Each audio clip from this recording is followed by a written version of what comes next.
प्यार से बोलिए सुभान अल्लाह, झूम के बोलिए माशा अल्लाह। अल्लाह के मुकद्दस नबी सल्लल्लाहु ताला अलैहि वसल्लम को जिन्होंने देखा वो उनका हो गया। और ऐसा नहीं है कि सूरज ने चांद को देखा तो सूरज भी चांद को देखकर नबी का गुलाम बना। चांद जब करीब हुआ तो सूरज ने चांद को देखकर नहीं, चांद ने देखा तो गुलाम बना, सूरज ने देखा तो गुलाम बना। सितारों ने जब नबी को देखा तो वो गुलाम बने। कायनाते गीती पर मेरे नबी की हुक्मरानी है। आपने सुना है कि नबी ने उंगली का इशारा किया तो चांद दो टुकड़े हुआ, नबी ने उंगली का इशारा किया डूबा हुआ सूरज पलट आया, नबी ने उंगली का इशारा किया हलीमा के घर झूलने में झूलते हुए तो आसमानी दुनिया के सितारे करीब आ गए। नबी की उंगली जिधर जाती रही सितारे उधर उधर गर्दिश करते रहे। नबी कौनो मकान अलैहिस्सलाम ने शबे हिजरत में जमीन को हुक्म दिया, जमीन फट गई, सुराका का घोड़ा धंसने लगा। नबी की बारगाह में अबू जहल ने आकर के कहा, मुस्तफा अगर तुम खुदा के नबी हो तो दरिया के उस पार जो पत्थर की चट्टान है उसको तुम करीब बुला लो। तो नबी ने इशारा किया तो पानी का कलेजा चीरता हुआ वो पत्थर का चट्टान नबी की बारगाह में हाजिर हो गया। झूम के बोलो सुभान अल्लाह, मचल के बोलो माशा अल्लाह। अब उलमा से पूछो कि चांद करीब हुआ है क्या सूरज को देखकर, सूरज करीब हुआ है क्या सितारों को देखकर, सितारे करीब हुए हैं क्या जमीन को देखकर, जमीन करीब हुई है क्या आसमान को देखकर, आसमान करीब हुआ है क्या पत्थर को देखकर, क्या पत्थर करीब हुआ है शजर को देखकर, क्या शजर करीब हुआ है हजर को देखकर, क्या जिन करीब हुए हैं फरिश्तों को देखकर, क्या फरिश्ते करीब हुए हैं इंसान को देखकर। टोटल जवाब देंगे उलमा। एक नबी की जात है कि जिस जात को जब लोगों ने मान लिया है तो देखा देखी नहीं माना। परवरदिगार ने रसूल के अंदर वो खूबी रखा है जो देखता चला गया वो नबी का गुलाम बनता चला। प्यार से बोलो सुभान अल्लाह, झूम के बोलो माशा अल्लाह। अब यहीं पे ठहर जाओ, मैं आपको बताता हुआ गुजरूं। आप लोगों में कोई हज किया है तो बोलो नहीं, उम्रा में गए हो तो बोलो, अगर नहीं गए तो खुदा आपको दौलत देता है तो हज करो। 2.5 से 3 लाख रुपए खर्च होंगे हज करने में। अगर इतने रुपए नहीं है तो 60 से 70 हजार रुपए में उम्रा होगा। सबसे बड़ा फायदा यह है कि नबी जहां पैदा हुए उस पैदाइश की जगह को भी देखोगे और नबी जहां आराम कर रहे नबी के गुंबद को भी देखोगे। वो खाने काबा दुनिया के लोग जिस तरफ अपना रुख करके नमाज पढ़ते हैं उस खाने काबा का तवाफ भी करोगे, गिलाफे काबा को भी चूमोगे। बोलो ना भाई प्यार से सुभान अल्लाह, मचल के बोलो माशा अल्लाह। तवाफ तवाफ, अब इस तवाफ को सुनो उसके बाद नबी की बात सुनो।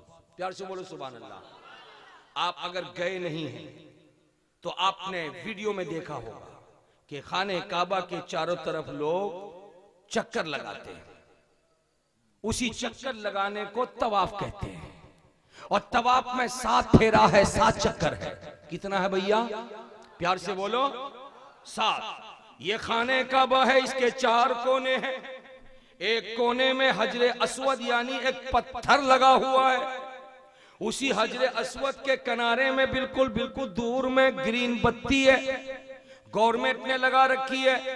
तवाफ करने वाला ग्रीन बत्ती देखेगा और देखकर वहीं से तवाफ शुरू करेगा। घूम के यहाँ आएगा, एक फेरा, फिर दोबारा निकलेगा, यहाँ आएगा, दूसरा फेरा, फिर दोबारा निकलेगा, यहाँ आएगा, 3 फेरा।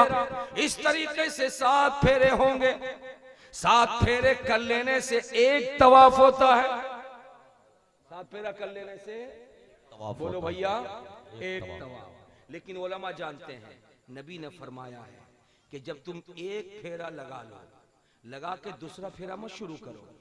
वो जो कोने में हजरे अस्वद है, हजर माने पत्थर, अस्वद माने काला, काला पत्थर है, उस पत्थर को चूमो, जिंदाबाद, चूम के तब दूसरा फेरा शुरू करो।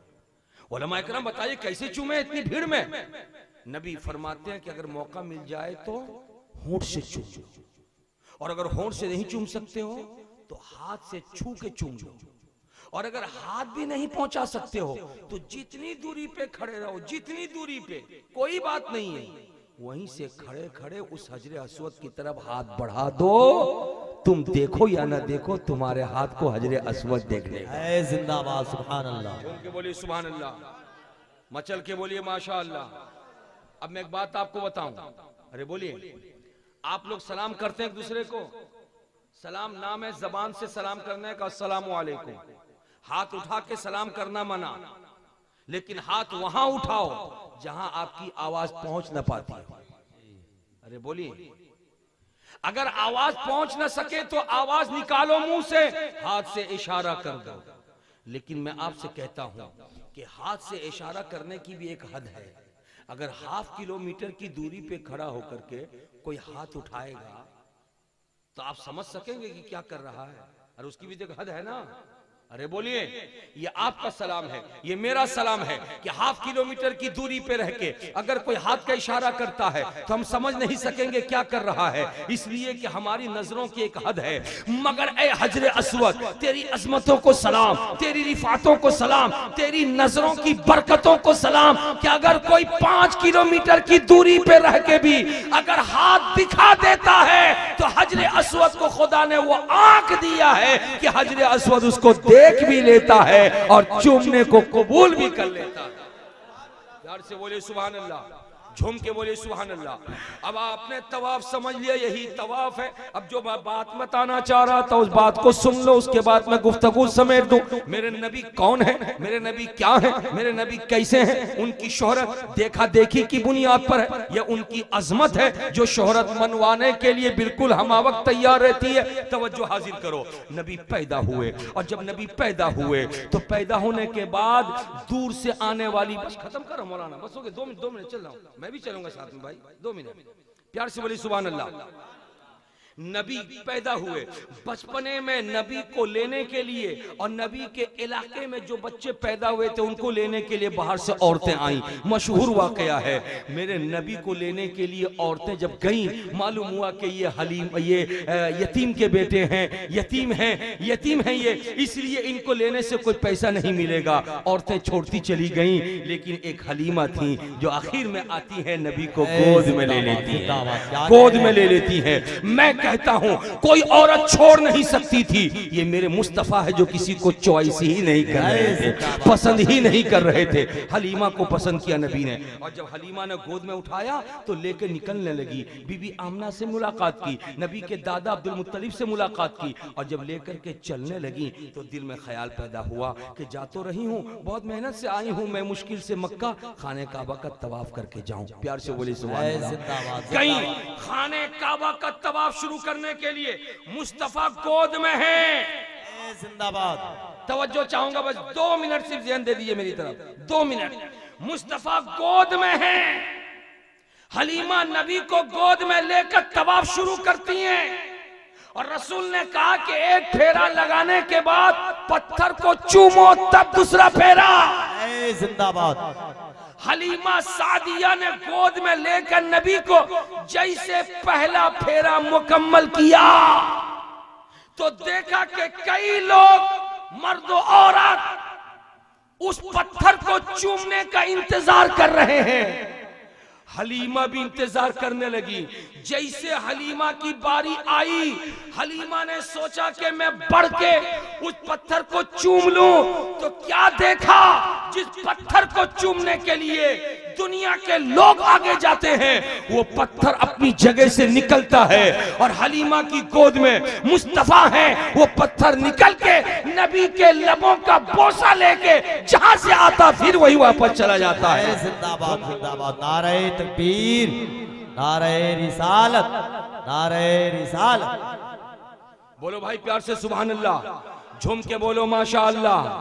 अब कौन दुनिया का इंसान कहेगा कि मुस्तफ़ा को इतनी शोहरत नहीं मिलती, लेकिन शोहरत इसलिए मिली है कि अरब वाले जब नबी को मोहब्बत देने लगे तो उनकी देखा देखी अजम वालों ने दिया, जब अजम वाले मोहब्बत देने लगे तो इनकी देखा देखी अफ्रीकियों ने दिया, जब अफ्रीकी मोहब्बत देने लगे तो उनकी देखा देखी अमरीकियों ने दिया। तो मैंने कहा कि इंसान की बात तो इंसान की बात है, अभी रहने दे।